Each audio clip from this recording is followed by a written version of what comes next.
This is Pastor Huber, and you are listening to The Expanded View. In this segment, I want to talk about the difference between feelings and emotions. And we're not going to discuss this relative to biology or any other science, but we are looking at it as it applies to holistic human nature. We have an exquisite sensing nature as humans. We perceive and sense at the level of feeling to inform us of our world and our position in it, as well as any threat to it. It comes from a different level of our holistic being than that of emotion. We'll begin with going back to what comprises a human. You may remember that higher creative intelligence, also known as the soul, enters a physical body, resulting in the creation of our human state. There are three main influences on our human state: genetics, early conditioning, and lifestyle choices. Our perceptions, our values, and attitudes are influenced by these three factors. And from these three factors, we developed our belief systems. Actually, even our self-appraisal is reflected in our belief systems and attitudes. While early conditioning is the greatest factor in determining our belief systems, we still have free choice as we age as to what to continue to believe. It is from the belief system that an attitude is created, which in turn results in an emotion.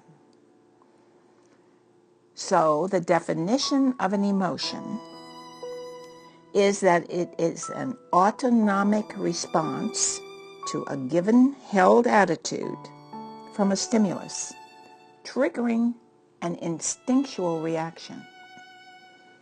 In other words, it's a knee-jerk reaction. Be aware that the belief system that you hold can be true or not true. You see enough evidence in your life of attitudes coming from other people, which often puzzle the observer. Where did that attitude come from? Now you can see it, that it comes from an unquestioned belief held by that individual. The early conditioning of each child is very powerful. Authority figures in their life have given them information about life and how they can, how can they challenge that? As they accept this as true, their life experiences seem to reinforce this as being valid. Most of us have had some degree of bad programming or accepting a version of life which is based on someone else's views, which they in turn acquired from their authority figures when they were children, and so on and so forth back in time. Look at the classic Hatfields and McCoys, a century-long feud in the 1900s here in the United States. Each family member was taught, generation after generation, to believe that the other family was evil and owed a debt to them. The original infraction or incident that occurred was no longer known to anyone, but this was just passed along, justifying the presumed guilt of the other family. Does this strike you that it is occurring at a national and even international level in our own time frame? It's irrational thinking based on false beliefs. On the other hand, pure feeling comes from a very different level of self. It comes from a higher functioning perception, free of attitude or even held beliefs. Even when you're speaking about such things as feeling ill, it is still information coming from levels of self which are not attitude-based.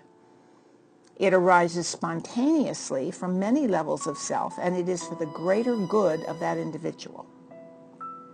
The feeling of danger, the feeling of love, the feeling of being safe and secure are also broad examples. Our body, mind, and spirit is always interacting, one with the other, and within all parts of self. That's where all that information comes from.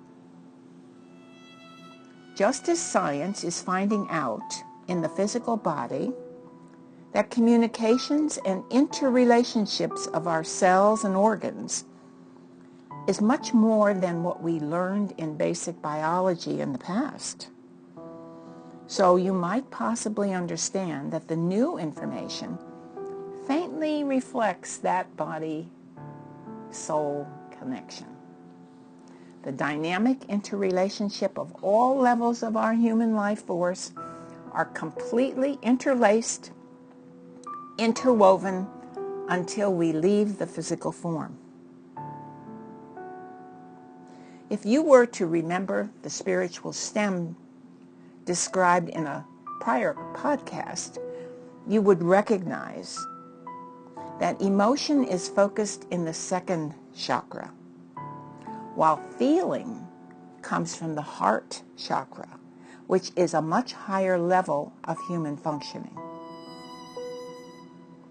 Again, remember that this is a broad overview, and much of this material lends itself to a detailed classroom discussion.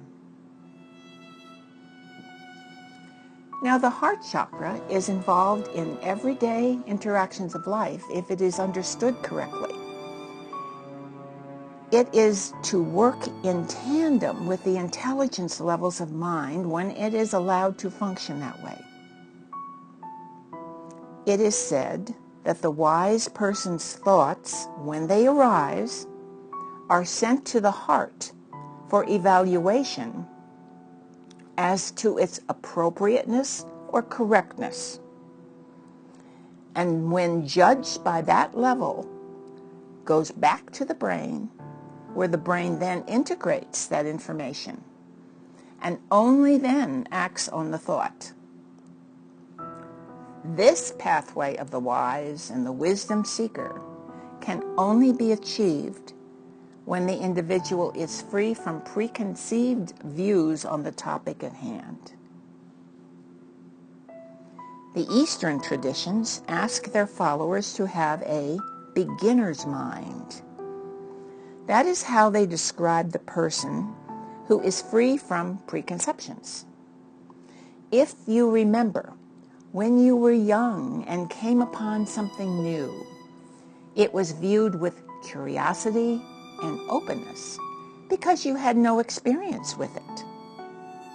The new thing stood as it was, waiting for your evaluation. As we age and acquire more and more preconceived notions about the world and the people in it and situations, it is more difficult to reach the state of having a beginner's mind. However, it is not impossible because many before you have done this work. This is spiritual work, and it is part of the process of peeling away the illusions of reality. Much like you peel away the layers of an onion, you are looking for that central and essential truth. Any notions about how life works, which were acquired day by day, builds a belief system, and these are rarely challenged within the individual. Even if you take a silly incident like losing your keys or misplacing your keys, really. You remember them to be in a particular place the last time you remembered them, and you're sure that it is there in that environment. And although you scan around other places, your focus is really on that one place. You believe it to be true that it is in this particular area. Only when you kind of give up and back away from it, you may very well find them later in a completely different place and wonder, how did they get there? Those in charge of decision-making for groups need to be in this kind of neutral place where all sides of issues can be seen and evaluated fairly. As people evolve spiritually and acquire the necessary wisdom of the head-heart balance, the world will be a better place. Beliefs drive pretty much everything, and you will hear in a future podcast about their powerful, positive building effects that can be accomplished in your life. But too many individuals today are driven by emotions, which we have seen here are reactions to the beliefs of the past. Of themselves, emotions are not bad because they perform a very important human function. And this is the topic of the next podcast because it is important to understand. I will end by saying that the spiritually awakened and more advanced human has developed an open mind and is doing the inner work necessary to have an alignment with their own higher guidance coming from the levels of higher creative intelligence within themselves.